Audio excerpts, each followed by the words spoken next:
Father George Koovakad കർദിനാളായി സ്ഥാനമേൽക്കുന്ന ചടങ്ങിനായി പ്രത്യേക പ്രാർത്ഥനകൾ മാതൃ ഇടവകയിലും നടക്കും. വത്തിക്കാനിലെ ചടങ്ങ് ചങ്ങനാശ്ശേരി മാമൂട് ലൂർദ് മാതാ പള്ളിയിൽ വലിയ സ്ക്രീനിൽ പ്രദർശിപ്പിക്കും. സ്ഥാനാരോഹണം ചങ്ങനാശ്ശേരി അതിരൂപതയ്ക്കും ഭാരതസഭയ്ക്കും അഭിമാനകരമായ നേട്ടമാണെന്ന് ഇടവക വികാരി ജോൺ വി തടത്തിൽ മീഡിയ വണ്ണിനോട് പറഞ്ഞു.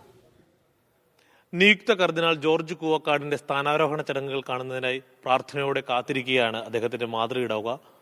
കോട്ടയം മാമൂട് ലൂർദ് മാതാ ചർച്ച് വികാരി ഫാദർ ജോൺ വി തടത്തിൽ നമ്മളോടൊപ്പം ചേരുന്നു. ഇടവകയെ സംബന്ധിച്ചിടത്തോളം എത്രത്തോളം അഭിമാനകരമായ കാര്യമാണ് ഇന്ന് നടക്കാൻ പോകുന്നത്? ഈ ഇടവക മുഴുവൻ വളരെ സന്തോഷത്തോടും അഭിമാനത്തോടും കൂടിയാണ് ഈ ദിവസത്തെ കാണുന്നത്. ഈ ഇടവകാംഗമായ, ഇവിടെ ജനിച്ചു വളർന്ന് ഇവിടെ വിശ്വാസ പരിശീലനം നേടിയ ഈ ഇടവകയിലെ അംഗമായ George Koovakad, arch bishop George Koovakad ഇന്ന് വത്തിക്കാനിൽ വെച്ച് കർദിനാൾ സ്ഥാനത്തേക്ക് ഉയർത്തപ്പെടുകയാണ്. എല്ലാവരും അതിൽ സന്തോഷിക്കുകയും അഭിമാനിക്കുകയാണ്. കാരണം ഈ നാട്ടിലെ ഈ ഇടവകാംഗമായ ഒരാൾ അത്രയും വലിയൊരു പദവിയിലേക്ക് ഉയർത്തപ്പെടുമ്പോൾ അതിൽ വളരെയേറെ സന്തോഷമുണ്ട്. ഈ വലിയ സന്തോഷത്തിൽ ഞങ്ങൾ ഇടവക ജനങ്ങളെല്ലാം പങ്കുചേരുന്നുണ്ട്. ഇന്ന ദിവസം വളരെ പ്രത്യേകമായിട്ട് രാവിലെ 2 കുർബാന ഉണ്ടായിരുന്നു. 2 കുർബാനയും പ്രത്യേകമായിട്ട് പ്രാർത്ഥിച്ചു. വൈകിട്ട് 5 മണിക്ക് വിശുദ്ധ കുർബാനയുണ്ട്. ആ കുർബാനയിലും പിതാവിനെ പ്രത്യേകം സമർപ്പിച്ച് പ്രാർത്ഥിക്കുന്നു. പിതാവിന് എല്ലാ ദൈവാനുഗ്രഹങ്ങളും കിട്ടാനായിട്ട് പ്രാർത്ഥിക്കുന്നുണ്ട്.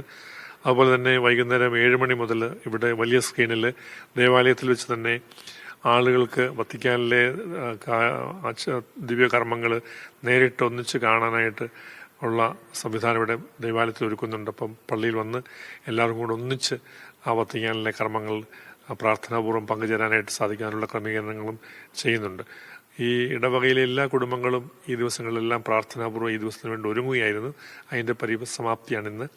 പിതാവ് പുതിയ ഉത്തരവാദിത്വം ഏറ്റെടുക്കുമ്പോഴത്തേക്ക് അത് കൂടുതൽ സാർവത്രിക സഭയെ മുഴുവൻ സേവിക്കാനായിട്ടുള്ള വലിയ ഉത്തരവാദിത്വമാണ് ഏറ്റെടുക്കുന്നത്. പരിശുദ്ധ പിതാവ് ഫ്രാൻസിസ് മാർപ്പാപ്പയുടെ പ്രത്യേകമായ താല്പര്യപ്രകാരമാണ് അദ്ദേഹത്തെ കർദിനാൾ പദവിയിലേക്ക് ഉയർത്തിയിരിക്കുന്നത്. അതുപോലെ സാർവത്രിക സഭയുടെ മുഴുവൻ സേവന മേഖലകളിലും അദ്ദേഹത്തിന് കടന്നു ചെല്ലാൻ പറ്റും.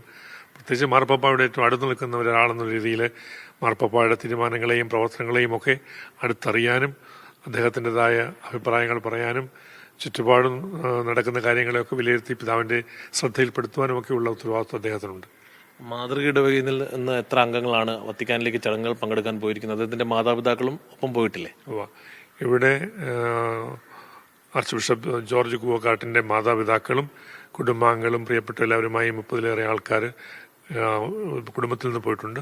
അതുപോലെ തന്നെ അതിരൂപതയുടെ പ്രതിനിധികളായിട്ട് കൂരിയ മെമ്പേഴ്സ്, ഇപ്പോഴത്തെ കൂരിയ മെമ്പേഴ്സും പഴയ കൂരിയ മെമ്പേഴ്സുമായിട്ട് 10 പേര് അങ്ങനെയും പോയിട്ടുണ്ട്. അങ്ങനെ അതുപോലെ തന്നെ അതിരൂപതയുടെ പാസ്റ്റൽ കൗൺസിൽ സെക്രട്ടറിയും ആത്മായ പ്രതിനിധികളും പോയിട്ടുണ്ട്. അങ്ങനെ ഒരു പ്രതിനിധി സംഘം ഇന്ന് അവിടെ എത്തി. അവരെല്ലാവരും ആ ചടങ്ങുകൾക്കായിട്ട് കാത്തിരിക്കുകയാണ് വത്തിക്കാനിൽ.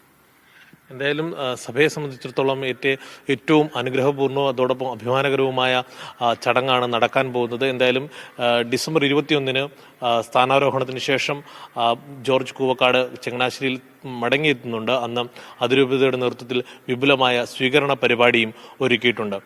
മാമൂടിൽ നിന്നും ടിബിൻ ഡൊമിനിക്കിനോടൊപ്പം ജോസി ബാബു, മീഡിയ 1.